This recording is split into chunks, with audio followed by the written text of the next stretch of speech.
बर्तमान खरीफ ऋतु सकाशे चाषी सजबाज चाषी धान चाष केनाल सफा करने निहाती आवश्यक हो पड़ी कारण केनाल सफा हेले जमी को जल जोगाई हो पार तेज गत वर्ष चाषी केनाल सफा विभाग कर्तृपक्ष को अवगत कराइले कर्णपात कहीं करूना शेष समय किछि केनाल सफा करें वर्तमान समय थाउ थाउ केनाल सफा न कले चाषी कूल उपकृत हो पारे ना। ମୁଁ ସୁଧାରଣ ପଟ୍ଟନାୟକ ସଭାପତି ଗଜପତି ଜିଲ୍ଲା କୃଷକ ସଭା। କ'ଣ କହିବେ ବର୍ତ୍ତମାନ ଖରିଫ ଋତୁ ସକାଶେ ଚାଷୀ ଧାନ ଚାଷ କରିବା ପାଇଁ ସଜବାଜ ହେଲାଣି। କେନାଲ ସଫା ଆଜି ପର୍ଯ୍ୟନ୍ତ ହୋଇପାରୁନି। ଗତ ବର୍ଷ କେନାଲ ଲାଷ୍ଟ ସମୟରେ ସଫା କରାଗଲା। ଦେଖନ୍ତୁ ଏଇଟା ତ ବାରମ୍ବାର ଆମେ କ୍ଷୁଦ୍ର ଜଳସେଚନ ବିଭାଗ ଆଗରେ ଅଭିଯୋଗ କରୁଛୁ ଯେ କେନାଲ ମରାମତି ପ୍ରତ୍ୟେକ ବର୍ଷ ଜୁନ୍ ମାସ ସୁଦ୍ଧା ତାର କେନାଲ ମରାମତି କାମ ସରିବା କଥା, ସାଗର କାମ ମଧ୍ୟ ସରିବା କଥା। ଗତ ବର୍ଷ ସାଗର କାମ ହୋଇଥିଲା ସତ,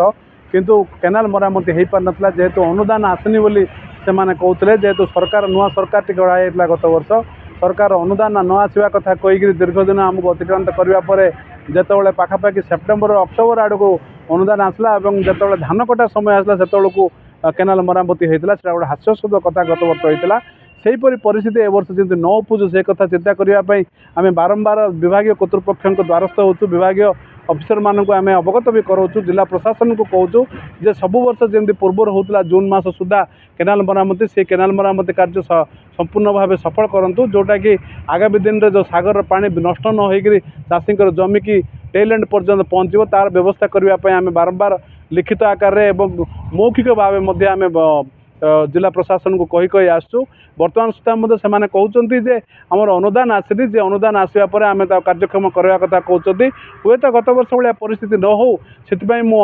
जिला प्रशासन कि राज्य सरकार पाखे आज भी गुहार करुचे